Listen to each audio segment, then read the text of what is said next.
What's up everyone, Chris here from Mainely Mesh, and today I'm gonna take you through a little review of the ECD Carbon LTX shaft. This is another shaft that's been out for a minute, but actually I've been using for a while. So I'll give you guys a little kind of tech overview and then a little bit of anecdotal evidence for it as well. So there was a good amount of hype for the LTX, mostly just because of how it looks. Basically, it's got a big old 12K weave on the top, which are these big squares rotated at a 45-degree angle. We've seen some 12K weave in other shafts. I think some of the Epic prototype shafts, what did they call it?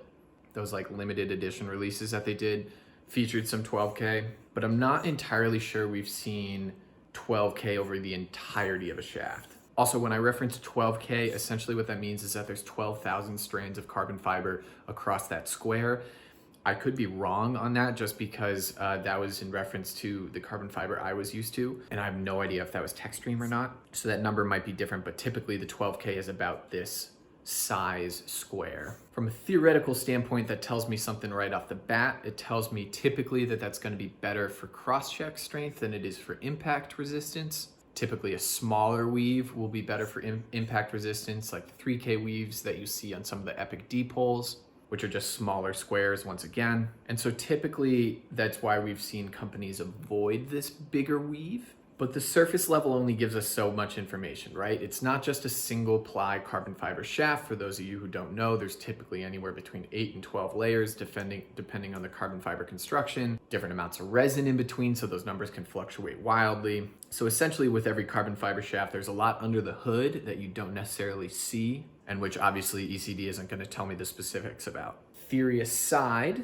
the two main focuses for this shaft were making a stiff offering as well as an ultra light offering for offensive players. And ECD absolutely nailed those on the head. This is a Flex, is that upside down? Nope. Flex 1 shaft, and truly is the stiffest shaft I've ever played with, even more so than some of the alloys I've tried. Sometimes when you get into the lighter alloy range, they have a little bit of a flex to them. And this thing is just ramrod straight, and I love that about it. I've slowly trended towards stiffer shafts over the years.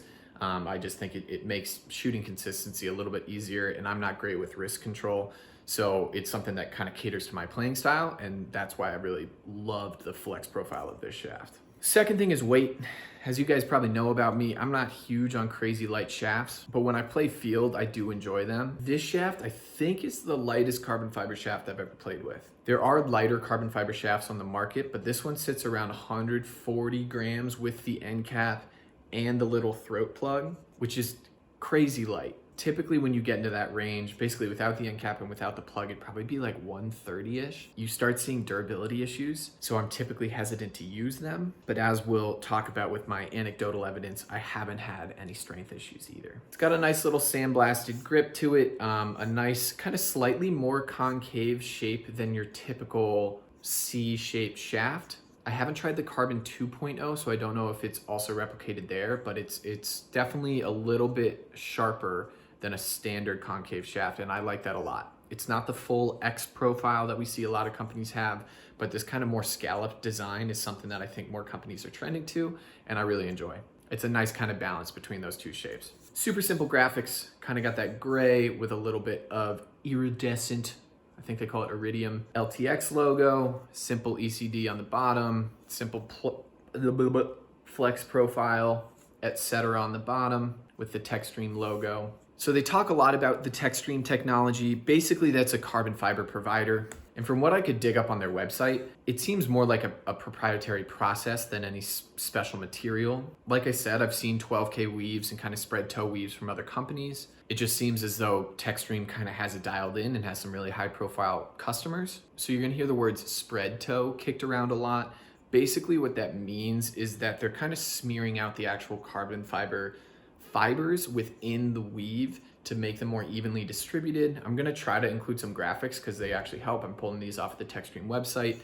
They make it a little bit easier to understand. So kind of if you have a faster manufacturing process, you'll get these kind of clumps or strands of carbon fibers, and it's just kind of wasted space within the weave. So it's basically the more strands of carbon fiber you can fit into an area, the stronger it's gonna be. And so TechStream really focuses on evening out those weaves, having a nice condensed spread toe weave, and that's where you get the increase in strength while decreasing weight.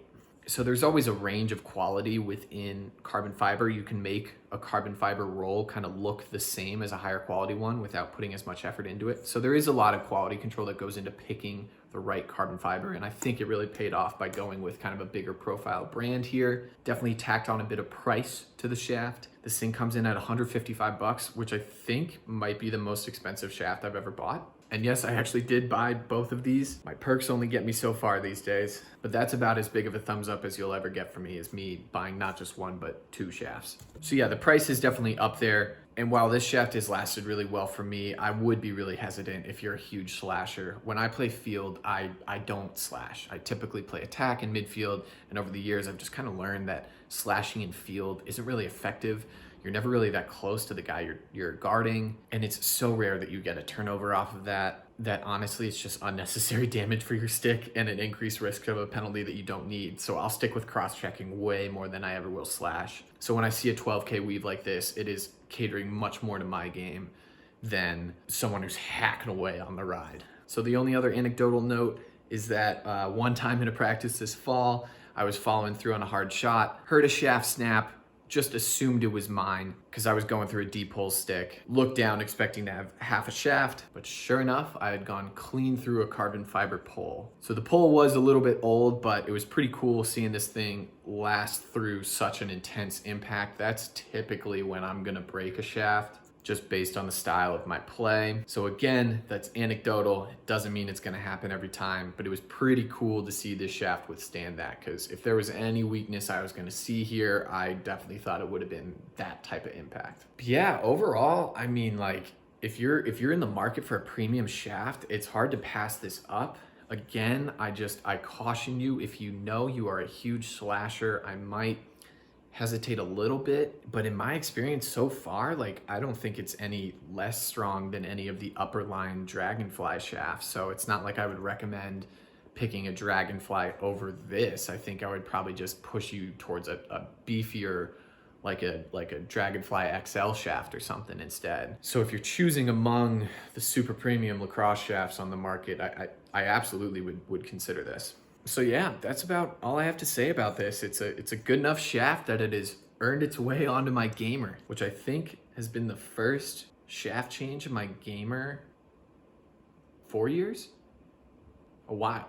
So kudos to ECD for another awesome product release. Thank you guys for watching. If you have any questions about this shaft, ask them in the comments down below. Thanks so much for watching. Add any questions in the comments down below. I'll catch you guys next time. Oh, and like, comment, subscribe.